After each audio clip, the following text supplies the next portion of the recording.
안녕하세요, 김주현입니다. 반갑습니다. 43번째 시간이고요. 노동쟁이에 대해서 살펴보도록 하겠습니다.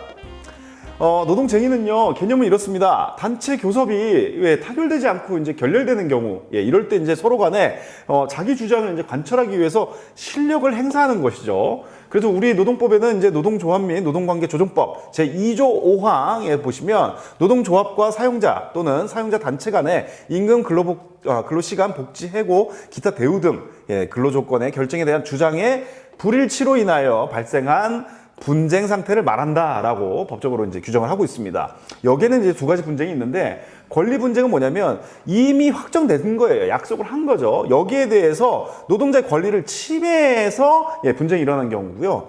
반대로 이제 이익 분쟁은 뭐냐면은 새로운 좀 권리를 달라 또는 발생한 이익에 대해서 우리 좀 더 나눠달라라고 하는 경우에 나타나는 분쟁입니다. 이래서 이제 유형은 여러 가지가 있습니다. 대표적인 게 이제 파업인 거죠. 집단적으로 이제 우리 근로자들, 노동자들이 난 노동 못하겠다, 일을 못하겠다 라고 해가지고 노동 제공을 거부하는 행위입니다. 여기 몇 가지 목적이 있습니다. 경제적인 부분은 이제 임금 상승 같은 보수를 달라, 이것들을 관철시키기 위해서 하기도 하고요. 또는 이제 부당 노동 행위라고 해가지고 사용자가 법을 위반한 거예요. 그래서 왜 이렇게 하냐라고 해가지고 그거에 대해서 하지 마라라고 하는 파업이 있고, 또 동정 파업이라고 해가지고 자기네 노조는 아닌데 다른 노조가 파업을 할 때 이 부분에 대해서 지지하는 이런 걸 이제 동정 파업이라고 하고요. 총 파업은 전 지역에 걸쳐서 대규모로 하는 파업입니다. 모든 노조가 들어가서요. 가끔 뉴스에서 많이 보시죠.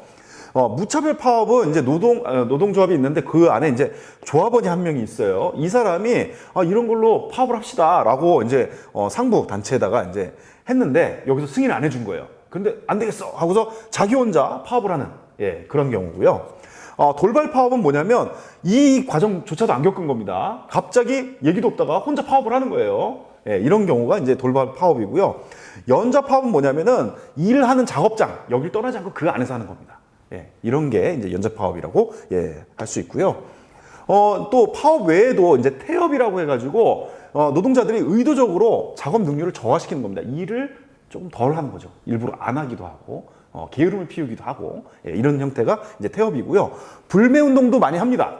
그래서 사용자라든지 이들하고 거래 관계에 있는 제3자 이들의 제품 구입 이런 것들을 안 하는 거죠. 또는 어디 시설 가서 사용을 안 하는 거예요. 그러면서 또 다른 사람들한테 그거 사지 마라, 그거 이용하지 마라 이런 식으로 해서 하는 행위가 불매 운동입니다. 그리고 피켓팅도 많이 합니다. 예를 들면 사업장 이렇게 앞이 있는데 우리 직원들이 이제 이렇게 출근을 하잖아요. 이럴 때 요 앞에서 피켓 들고 이제 서서 이 파업에 동참해 달라고 호소하는 겁니다. 이런 것들을 아마 뉴스에서도 많이 또 보실 텐데 이게 피켓팅이고요. 준법 투정은 뭐냐면은 법을 정말 잘 지키는 겁니다. 예를 들면 우리가 일을 하다 보면은 약간 좀 더 위반을 하거나 약간 이럴 수가 있는데 오히려 더 잘 지키고 휴가도 다 같이 쓰는 겁니다. 그냥 우리한테 주어진 권리인데 뭐라고 하냐 이러면서 휴가를 써서 일을 못하게 만드는 이런 경우들, 또 초과 근무 해달라고 회사에서 이렇게 요구를 하는데 못하겠다 이런 경우들도 준법 투쟁에 다 해당되는 상황입니다. 그리고 이제 사용자 행위가 있어요. 앞에까지는 이제 노동자 행위고요. 사용자 행위는 노동력 발휘하지 마, 우리 노동 필요 없어 라고 해가지고 거부하는 행위예요. 물론 일시적이지만 직장 폐쇄가 가장 대표적인 형태입니다. 문을 닫아버리는 거죠. 일을 못하게끔. 그래서 아예 생산수단에 접근을 못하게 하고요. 그런데 이제 중요한 건 뭐냐면 경영상의 사정, 예를 들면 시장에서 더 이상 제품에 대한 수요가 없어요. 정말 실적이 다 떨어지고 있어요. 어쩔 수 없이 회사를 문을 닫아야 되는 경우는 직장 폐쇄에 해당되지 않는다라는 겁니다. 노동쟁의 조정제도가 있습니다. 이제 우리가 이제 노동쟁의를 좀 평화적으로 좀 해결해 보자라고 해서 정부에서 국가에서 이제 개입하는 거고요. 노사 쌍방에서 교섭을 수차례 했어요. 그런데도 합의가 도저히 안 되는 겁니다. 이런 경우에 노동위원회에다가 조정 또는 이제 중재 신청을 하는 거죠. 그래서 쌍방 중에 어느 일방이 한쪽에서 서면으로 상대방한테 통보를 합니다. 우리 이렇게 조정 신청할 거야라고 해가지고 조정을 신청하면 이제 개시가 되고요. 조정 절차가 거쳐져야지만 쟁의 행위를 할 수가 있습니다. 그냥 쟁의를 하면 불법인 거죠. 그리고 노동위원회는 신청이 딱 들어오면은 바로 조정위원 3인을 갖다가 이제 바로 만들어야 됩니다. 그래서 근로자 1명, 사용자 측 1명, 공익위원 1명으로 해가지고 바로 조정을 개시를 합니다. 그렇게 한 다음에 일반적인 사업에서는 10일, 예, 그리고 공익사업에서는 15일 이내에 조정을 종료를 하는 게 법적으로 정해져 있고요. 쌍방 합의에 의해서 10일 그리고 15일 각각에서 연장이 가능합니다. 예, 그리고 노동위원회에서는 에서 나온 그 조정안 있잖아요. 이렇게 합시다라고 조정이 나온 거는 쌍방에서 거부할 수 있다는 특징이 있습니다.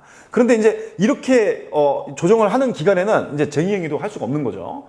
그런데 이제 이렇게 조정이 안 되는 경우들, 양쪽에서 거부를 했어요. 쌍방 어느 한쪽에서 거부를 했을 때는 중재로 넘어가게 됩니다.